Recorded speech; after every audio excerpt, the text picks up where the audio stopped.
Florida's housing dream doesn't move the way it once did. The palm trees are still standing, the beaches look just as inviting, and the glossy brochures still sell the same promise of endless sunshine, rising wealth, and a fresh start. But once you look past the gated entrances, the condo towers, and the newly built subdivisions, something has clearly shifted in the market. Buyers are taking more time before committing. Homes are staying listed much longer than before. Insurance costs keep climbing, HOA fees are rising right alongside them, and homeowners who once believed Florida demand could never slow down are now facing a harsh reality check. This is Discover the Cities, and today we're heading out on a road trip through 10 different Florida housing markets where the slowdown is becoming impossible to ignore. Stick around to the end, because the final city reveals what really happens when a dream destination collides with overwhelming ownership costs. Number 10 is Gainesville. We're starting off in a city that usually doesn't get lumped in with Florida's flashy coastal boom markets. There are no high-rise condo skylines, no craze of canal front bidding wars, and none of that luxury marina lifestyle marketed with cinematic sunset drone footage. Gainesville is something else entirely. It's a university hub, a medical center, and a government-driven local economy, a place shaped heavily by the University of Florida, along with hospitals, students, researchers, and long-term local families who tend to think about housing in a more grounded, practical way. That's exactly why what's happening there matters.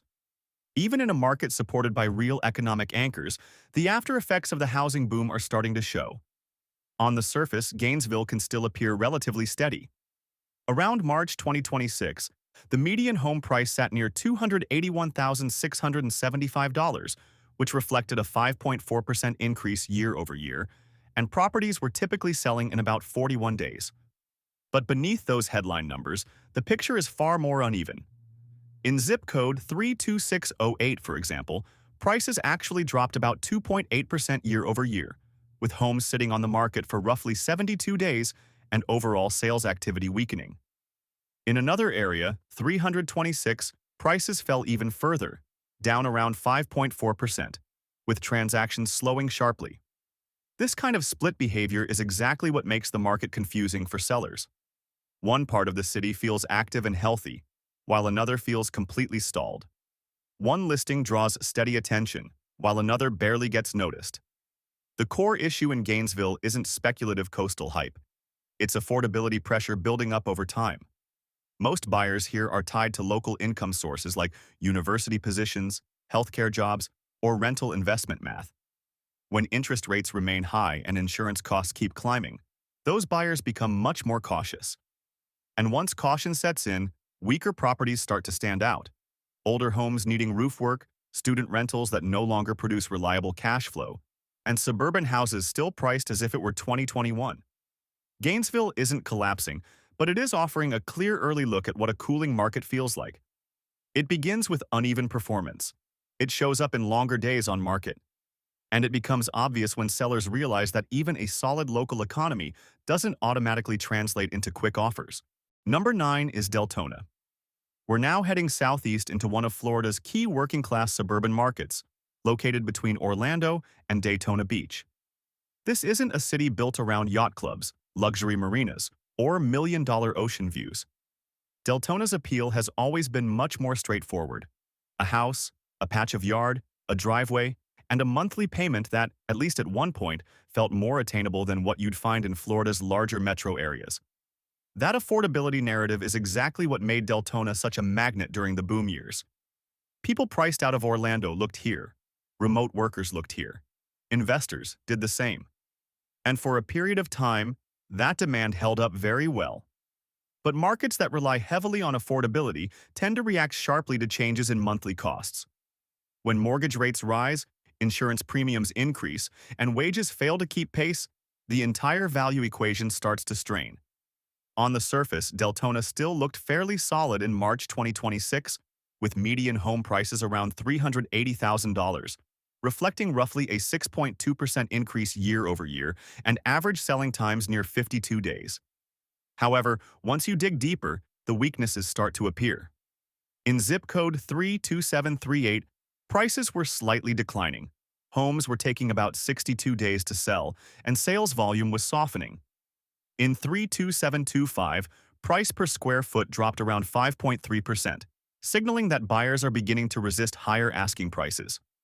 What's really changed in Deltona is how buyers evaluate homes. It's no longer just about whether a property looks good or feels right. It's about whether the full monthly burden actually works.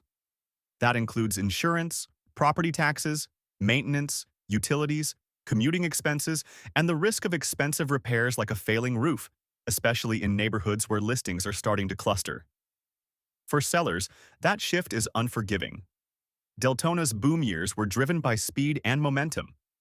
Today, that has been replaced by the need for careful pricing and realistic expectations.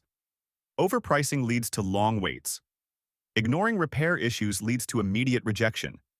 This isn't a luxury market correction, it's pressure building on everyday homeowners who once believed affordability alone would keep demand strong. The buyers are still there, but they've become far more selective. And in Deltona, that growing caution feels like someone quietly turning the volume down across the entire market. Number 8 is Lakeland.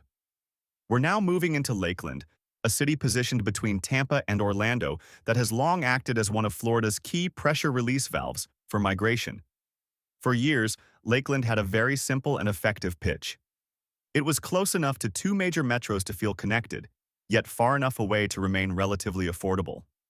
Add in a walkable downtown, a network of lakes, steady logistics and warehouse jobs, and a wave of new subdivisions, and it became a place where families could still realistically find space to grow. That message worked extremely well during the pandemic housing boom. Buyers who couldn't handle Tampa's rising prices shifted east. Those who found Orlando too dense or expensive moved west. Developers recognized the demand and kept building aggressively. Before long, Lakeland stopped being just a quiet midpoint. It turned into a destination. But by 2026, the picture is much less uniform. On a citywide level, Lakeland still looked somewhat healthy in March, with median home prices around $319,000, up roughly 6% year over year, and average time on market close to 48 days. However, when you zoom into specific neighborhoods, the differences become impossible to ignore. In Lakeland Highlands, prices were down about 8.3% year over year, and some properties lingered for over 200 days before finding a buyer. In zip code 33801, prices dropped around 5.6%, with homes taking roughly 76 days to sell and overall sales activity weakening noticeably. That kind of split performance is a serious signal. Lakeland's long-standing strength has always been its practicality. It was supposed to be the sensible middle ground alternative. But when that sensible alternative starts producing stagnant listings and slow-moving inventory, it usually means something in the underlying balance has changed. Today, Lakeland is competing with Tampa suburbs, Orlando suburbs, newly built communities, older resale homes, and a growing group of buyers who are simply willing to wait rather than rush. And in that environment, every listing has to prove itself.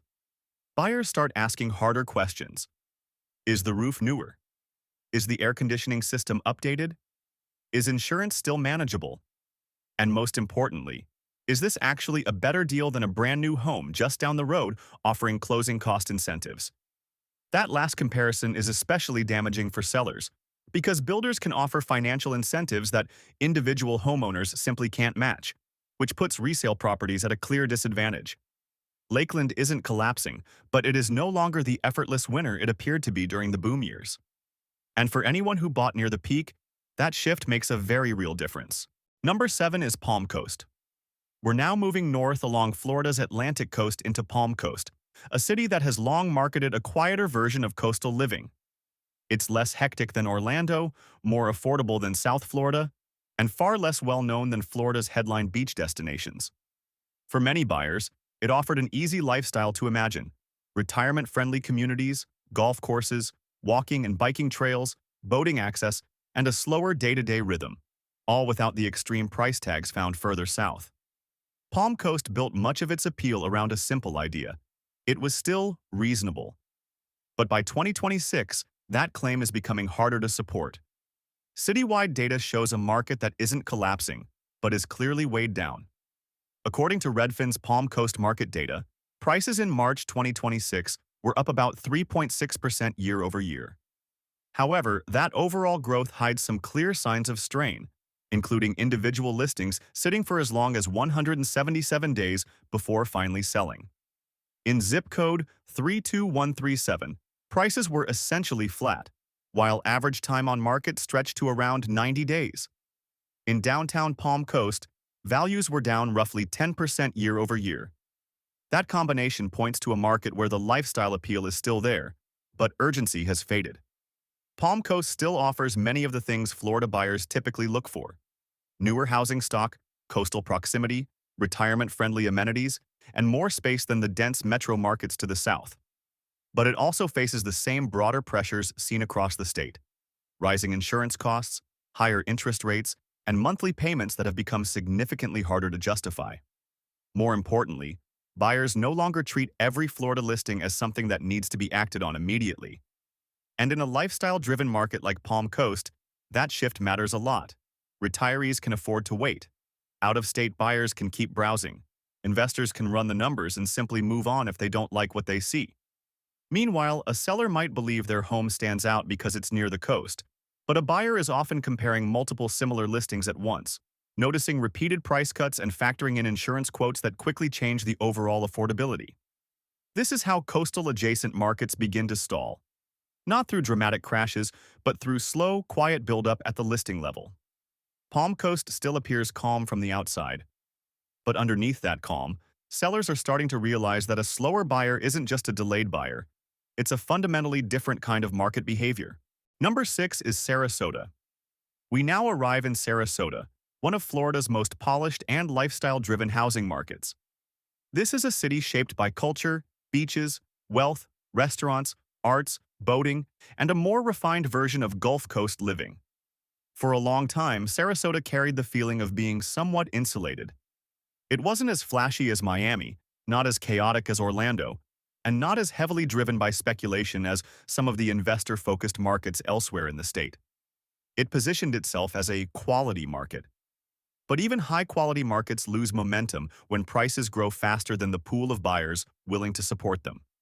According to Redfin, Sarasota is now considered a relatively slow-moving market, with homes taking around 70 days to sell on average, and final sale prices often landing roughly 6% below asking. On a broader scale, Sarasota County was essentially flat year over year in March 2026, with a median sale price near $430,000 and average days on market around 64. In specific areas like zip code 34237, conditions were even weaker, with prices down about 15.6% year over year and declining sales volume. Beneath the elegance and stability on the surface, that's the real shift taking place. The market still has strong appeal, but buyers are no longer automatically accepting premium pricing without hesitation. Insurance costs have fundamentally reshaped what coastal living actually costs. Condo regulations and reserve funding requirements have changed the financial reality of ownership. HOA fees in gated communities have added another layer of monthly burden. And higher mortgage rates have made even well-off buyers more selective. Retirees who once rushed into Sarasota properties are now slowing down and asking a different question. Does the total monthly cost still make sense in today's environment? On the seller side, many homeowners are not under immediate pressure. A lot of them are financially comfortable and capable of waiting. But waiting in this kind of market doesn't always work in your favor. A listing that sits too long starts to feel stale. Then, the first price reduction appears. And once that happens, buyers begin to assume something is wrong with the property. Meanwhile, life in the city itself hasn't changed much. The restaurants are still busy, the beaches are still beautiful, and homes still show well in photos. But the underlying data tells a different story. Buyers have shifted from chasing deals to carefully evaluating them. They're still watching the market, but they're no longer rushing into it. And when a refined market loses urgency, the adjustment tends to happen quietly, long before most people are willing to call it a correction. Number 5 is CMI. CMI might actually be one of the most fragile markets on this entire list because it sits right at the intersection of tourism, dreams, and speculation. It's close to Disney and the wider Orlando area, filled with vacation homes, townhouses, investor-owned properties, short-term rental communities, and entire subdivisions that were designed around one core assumption: that tourism would keep cash flowing indefinitely. For years, CMI wasn't just treated like a housing market, it was treated like a business model. The idea was simple. Buy a property, rent it out to tourists, let nightly income cover the mortgage, and ride appreciation upward over time. During the boom, that strategy looked almost flawless. Investors came in from across the United States and even internationally. Developers kept building. Sellers pushed prices higher. And buyers accepted the assumptions because the momentum felt unstoppable. But by 2026, that equation has become far less reliable. On a citywide level, CMI's median home price sits around $350,000 as of March 2026, reflecting about a 5.3% increase year over year. However, that headline growth hides a much sharper slowdown in activity, with homes now taking roughly 81 days to sell compared to about 50 days the year before. That shift alone signals a meaningful cooling in demand. When you zoom into specific areas, the weakness becomes even clearer. In zip code 34741, prices are down about 10.5% year over year. In 34758, they're down roughly 10.3%. And in 34759, prices have fallen around 2.4%, with average time on market stretching to about 121 days. That's what typically happens when an investor-heavy market becomes overcrowded. There are too many similar properties, too many competing listings, and too many owners trying to exit at the same time. The real issue in CMI isn't that tourism disappeared. It's that the cost of holding property has risen while competition has exploded. Short-term rental income now has to fight against higher mortgage rates, rising insurance premiums, taxes, cleaning costs, platform fees, maintenance expenses, HOA restrictions, and the constant wear and tear that comes with heavy guest turnover. What once looked like passive income has become actively managed and increasingly pressured. And when the rental math stops working as easily, investors tend to exit. When investors exit, inventory builds up. And when inventory builds up, buyers gain leverage and patience. The homes are still close to the parks, and the location hasn't changed. But the 2026 buyer is no longer buying into the fantasy. They're running the numbers. And if those numbers don't work, the property simply sits on the market. Number 4 is Ocala. Now we move inland to Ocala, a city that became one of the most talked about affordability alternatives during Florida's boom years. Ocala had the kind of story that appealed to buyers who were already stretching their budgets.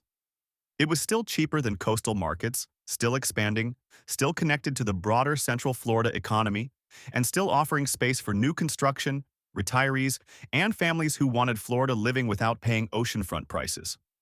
For a time, it felt like one of the last realistic entry points for everyday buyers trying to get into the state's housing market. But that's exactly what creates pressure in places like this. When a market is labeled the affordable alternative, it tends to attract a surge of demand. Builders respond by developing more land. Investors follow the momentum. Prices rise quickly. And eventually, the very thing that made the area attractive, affordability, starts to disappear. That's where the risk begins. On a citywide level, Redfin data showed Ocala's median home price around $292,000 in March 2026, which is a sharp increase of roughly 24.3% year over year. However, beneath that strong headline growth, the market has clearly slowed, with homes now taking about 80 days to sell compared to 63 days the year before, along with a drop in overall sales volume. In other words, prices may still look strong on paper, but transactions are moving much more slowly. Breaking it down further, the picture becomes more uneven. In East Ocala, prices were down about 7.9% year over year. In Southwest Ocala, prices declined roughly 3.1%, with homes taking around 86 days to sell. Meanwhile, zip code 34474 was mostly flat, but still required about 105 days on market to secure a buyer. That kind of behavior is a warning sign. Ocala buyers tend to be highly payment-focused. They aren't purchasing for status or lifestyle signaling. They're buying because the monthly numbers are supposed to make sense. So when listings start sitting for 80, 90, even 100-plus days, it usually means hesitation is spreading through the market. Buyers start second-guessing themselves. Some worry about insurance costs, others about interest rates or new construction competition. And many simply realize that Ocala isn't the bargain it appeared to be a few years ago. Whatever the exact reason, the outcome is the same. Sellers lose speed. And speed was one of the most important hidden forces behind the boom. Ocala still has growth, it still has available land, and it still remains cheaper than many coastal markets. But once an affordable market starts to feel expensive, buyers stop stretching indefinitely, and instead, they pause. Number 3 is Port St. Lucie. Port St. Lucie has turned into one of Florida's clearest examples of both a boom cycle and a slowdown happening in the same place, mainly because it sits right at the intersection of migration demand, retirement growth, new construction expansion, and rising affordability pressure. For years, it was the go-to option for buyers who were priced out of South Florida but still wanted access to the Treasure Coast lifestyle. Large master-planned communities expanded outward. Builders kept delivering new inventory, and a steady mix of retirees, families, remote workers, and investors all moved in. The overall pitch was straightforward. You could get the Florida lifestyle for less.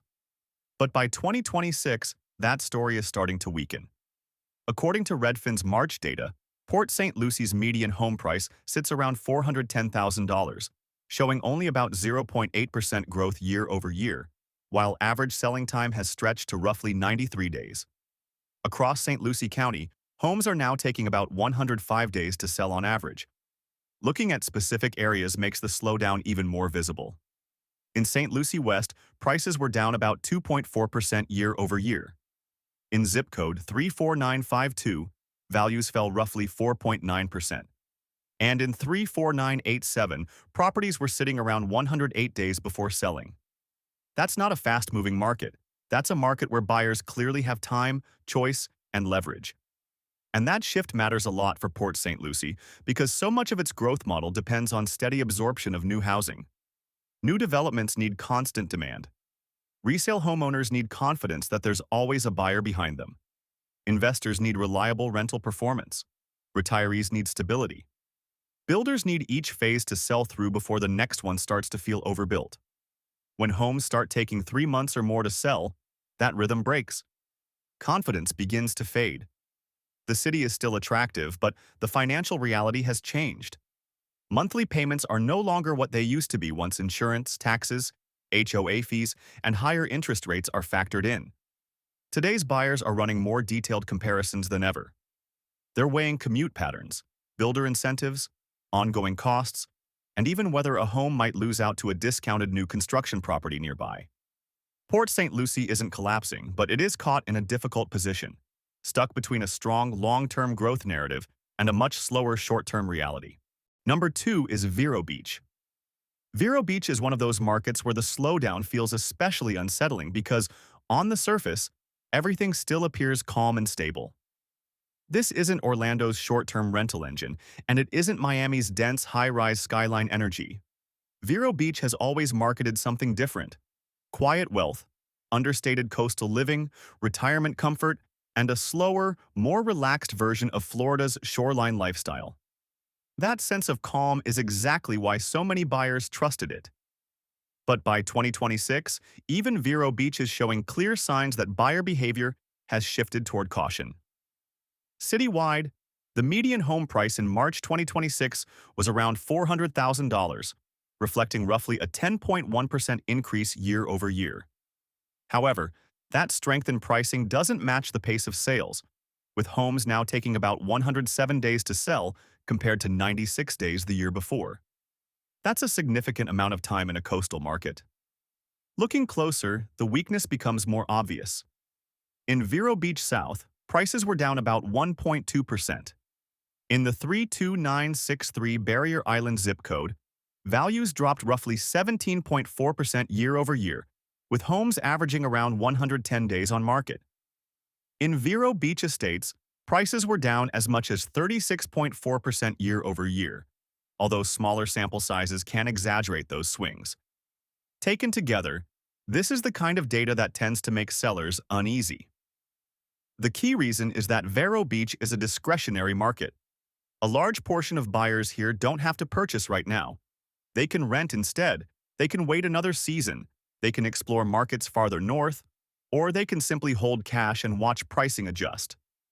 And when buyers gain that kind of flexibility in a quiet coastal setting, the slowdown doesn't show up as panic. It shows up as silence. Homes linger longer. Showings stretch out over weeks and months. Listings sit through entire seasons. Price reductions appear gradually, often after sellers hoped they wouldn't have to make them at all. Properties may still look attractive in photos, but they no longer feel urgent. At the same time, expensive coastal homes are now being evaluated through a much stricter lens. Insurance costs, maintenance expenses, flood risk, and overall long-term ownership uncertainty all weigh more heavily on decisions than they did in previous years. A home that could sell on emotion in 2021 now has to pass a much more rigorous level of scrutiny in 2026. And that's where the gap between perception and reality starts to open. Vero Beach is still undeniably beautiful. But in this market, beauty alone is no longer enough to guarantee speed. Number 1 is St. Pete Beach. And finally, we reach the top of the list. This is where the Florida dream looks both stunning and unsettling at the same time. On paper, St. Pete Beach still feels almost impossible to resist. Barrier island living, white sand beaches, Gulf views, walkable coastal streets, condos, cottages, waterfront homes, vacation rentals, second homes, and retirement properties, all bundled into one of the most iconic lifestyle packages in the state. For generations, it has been marketed as the reward at the end of a successful life. But in 2026, St. Pete Beach has also become one of the clearest warning signs in Florida real estate. Because a beach property is no longer just about location and views. It's also an insurance calculation, a flood risk assessment, a storm exposure problem, an HOA and reserve funding issue, a long-term maintenance burden, and a constant question of whether the romance of coastal living can still survive the reality of ownership costs. Recent Redfin data from St. Pete Beach shows noticeable softness in the market. As of March 2026, prices were down about 8.5% year over year. Some recent sales clearly reflect that pressure. For example, a property listed near $995,000 ultimately sold for $930,000 after sitting on the market for around 120 days, while another home closed roughly 2% below list after about 74 days. That's the kind of environment where sellers begin to feel stuck. Many coastal owners assume their property is automatically special, and in many ways, it is. But in a slower market, uniqueness alone doesn't guarantee a fast sale. Buyers are now running the full financial picture in detail. They're asking what it will cost to maintain the roof, elevate structures where needed, repair or prevent storm damage, rebuild reserves, replace aging systems, and absorb future insurance hikes. This is the new math of Florida coastal ownership, and it's far less forgiving than before. St. Pete Beach hasn't lost its appeal. The sunsets are still breathtaking, the sand is still white, and the lifestyle still looks like a postcard. But the ownership model behind it has changed. Carrying costs are higher, risk is more visible, and the buyer pool is noticeably more cautious. When even the most desirable beach markets require price reductions, longer listing times, and tougher negotiations, the signal becomes hard to miss. The lifestyle may still feel priceless, but in 2026, the cost of holding on to it is something buyers can no longer ignore.